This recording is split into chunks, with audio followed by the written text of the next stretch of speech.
Hello everyone, Rituro here for Toronto Thumbs with a fashionably late review of Tropico 5.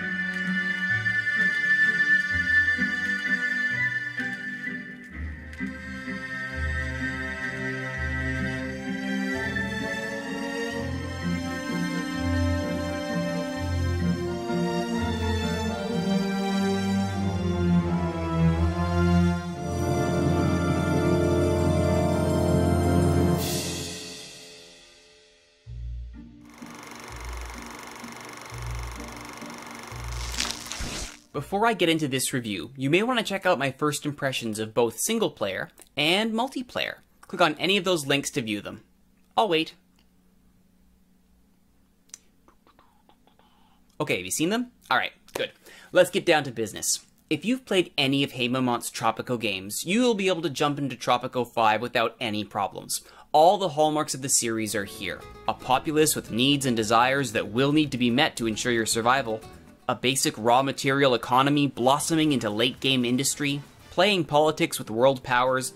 If you've donned the fancy hat of El Presidente at least once, you'll have few problems doing so again. There are some tweaks to the familiar formula though. Most notably, it's not just El Presidente or La Presidenta running the show. This time, they've brought the whole family with them. Over the course of the game, you'll be given chances to add worthy citizens to your ruling family, or dynasty. This allows you to nominate any member of your dynasty to run in the elections if you so choose. Losing the faith of the electorate? No problem. Have your super popular sister take over, and your cushy spot in the presidential palace will remain secure. There's even the ability to level up your dynasty members using Swiss bank account funds. Yes, finally there is a use for the Swiss bank account, and it only took us 5 games to get there. There is a trade-off though. It seems like with every iteration of Haymont's Tropico series, the game formula gets tweaked slightly to give you both advancements and setbacks. And Tropico 5, for better or worse, is no different. In exchange for getting a full dynasty of presidential candidates, you lose the ability to directly control them. And, in what I consider to be the biggest setback, avatar customization has been streamlined down to a single upgradable trait. We've gone from Tropico 3, where you had a full suite of options, down to a single option in Tropico 5. Not the direction I'd like to see the series streamlined in. Being able to add so many facets to your avatar through traits and flaws really gave both your character and the game some personality. I mean, who wouldn't want to try and rule a Caribbean island as a KGB-installed hotel magnate? Speaking of personality, though, credit where credit is due. La Presidenta is no longer a ditz. Here, have a listen. Do powerful women frighten you? Some call me the Iron Lady. There is no tomorrow without me. Much better. The economy system got a change as well, chiefly in the addition of trade ships. Whereas in Tropico 4, you simply chose what goods you wanted to import and export, and it happened. In Tropico 5, you now need to have a supply of trade ships to influence your economy. It won't just be the same old freighter providing you with immigrants and income like before. With each dock you build, you can assign one Tropican trade ship to either import or export a trade good with a foreign power. Doing this will have a side effect with foreign relations, raising or lowering other countries' opinion of you based on who's signing the trade deal.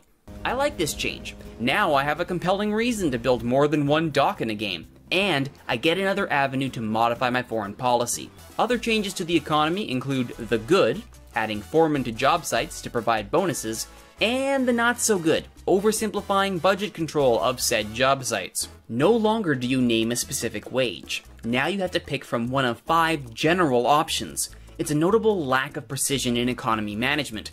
Tropico 5's campaign is vastly different compared to its predecessors thanks to 2 major changes: eras and persistent maps. First, the eras. The main story follows the growth of Tropico from its infancy as a colony of the Crown, through the 2 world wars, into the tense Cold War, and finally arriving at modern times. Each era comes with its own art style and unlocks different buildings, technologies, edicts, and so forth. There's a subplot about a secret world order and whatnot, which is goofy in the typical Tropico style and enjoyable for what it is. We are the salvation of mankind. We are the Order, and you will be one of us. But the star of the story is, as always, the islands. The lush tropical paradises that will eventually become your wondrous empire tell their own story, as you take them from a single farm with country houses to factory-laden machines of commerce. This is where we get into the second big change. In Tropico 5, all the buildings you place on a campaign map remain when you revisit that island. You no longer have to worry about that carefully sculpted block of tenements and gardens vanishing when you leave a mission. It'll be there, for better or worse, when you come back. Multiplayer. Yes, it's here. Finally! The ability to go online either with or against other would-be Presidentes. Matchmaking was an issue in earlier builds of Tropico 5, though patches have since smoothed that out.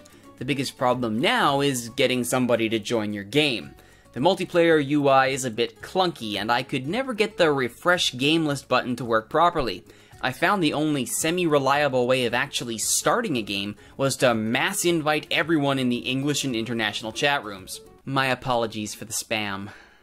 Once you do get a game going, you can make it as quick or as long as you want. The basic victory condition is to destroy your opponent's palace, though you can turn peaceful mode on and achieve victory through any combination of victory points, treasury balance, or construction of a specific building.